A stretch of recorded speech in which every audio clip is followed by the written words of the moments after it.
mwimbaji na asiimbe tena, bali afadhali afanye juhudi akitenda kazi iliyo nzuri kwa mikono yake mwenyewe, apate kuwa na kitu cha kumgawia muhitaji. Asante. Bwana Yesu asifiwe. Nataka niongee kuhusu mtu ambaye anaitwa mwizi.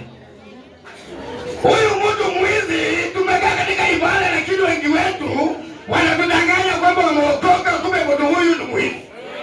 Tumekaa katika ndoa zetu tukijua kwamba sisi tumeokoka, tunaenda kanisani, lakini katika ndoa zetu sisi tumegeuka kukuwa wezi. Bwana Yesu asifiwe. Bora magana. Bwana Yesu asifiwe. Amen. Yule mwenzako wewe ni mwizi kwa mumeo. Yule mwenzako wewe ni mwizi. Neno la Baba linasema, haya ni maneno ya Paulo kwa kanisa la Efeso. Biblia ya Baba inasema, mwimbaji asiimbe tena, bali afanye juhudi, afanye kazi kwa mikono yake miwili, awe na kitu mfukoni, amgawie muhitaji. Bora. Haleluya.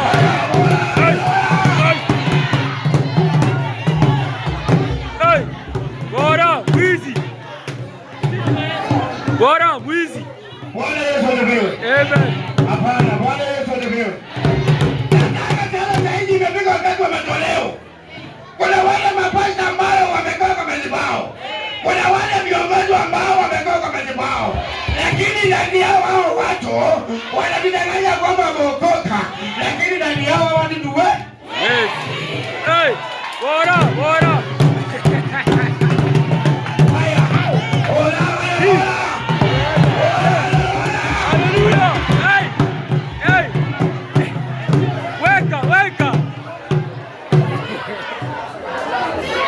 Nipande. Panda. Nipande. Panda. Oh. Panda. Panda kidogo. Baba. Tukikaa katika ndoa zetu. Kuna waume ambao wanagana wake wao. Ya kwamba wanawapenda. Lakini mume huyu ana vitendo za kuonyesha. Mume kama huyo. Hallelujah.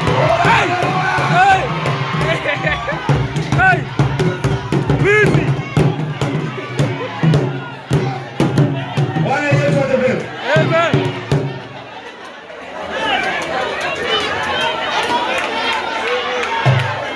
Umesikia director akisema halo?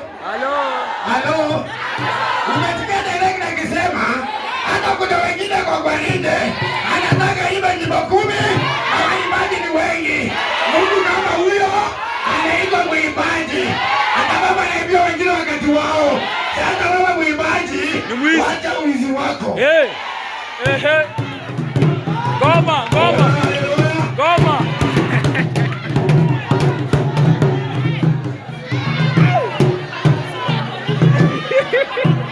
Bwana Yesu asifiwe. Baba ya kwamba anatembea zingine ndani. Hata sisi Wakristo ambao tunavaa kanzu, tunavaa magari tukikuta kwa kanisani. Unaona niona mimi ya kwamba ni mwinjilisti, ninavaa kanzu ninang'ara. Na kumbe mke wangu kwa nyumba anapitia tabu.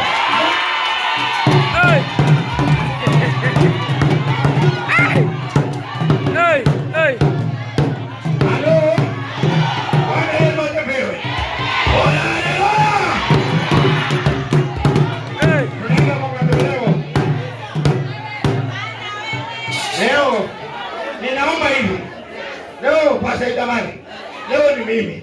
Sasa wewe ukubali tu Mungu aniongoze. Na wewe ulete vitu hapa. Najua wewe sio mwimbaji. Na wewe jamani magari ni sio mwimbaji. Baya bora, haleluya.